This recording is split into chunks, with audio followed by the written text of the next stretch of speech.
কবরের আযাব কি শুধু আত্মার উপরে হবে নাকি আত্মা ও দেহ উভয়টির উপরে হবে? সুপ্রিয় দর্শক, মৃত্যুর পর সাধারণত বেশিরভাগ মানুষকে কবর দেওয়া হয়, তবে কোনো কোনো ক্ষেত্রে দেখা যায় দেহ পুড়িয়ে ফেলা হয়, অথবা বনে জঙ্গলে পড়ে থেকে পচে গলে যায়, পানিতে ডুবে পচে যায়।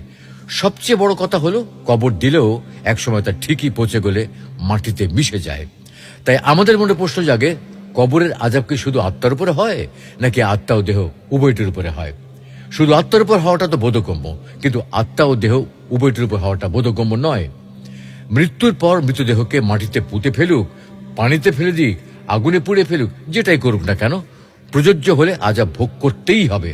কারণ পাপ পুণ্যের হিসাব, শাস্তির হিসাব কোনোটাই ওই মৃতদেহে নেই। সেই হিসাব আল্লাহ সংরক্ষণ করেছেন। তাই মৃতদেহ নষ্ট হলে কিচ্ছুই যায় আসে না। মৃত আত্মাকে অবশ্যই আযাব ভোগ করতে হবে। আত্মা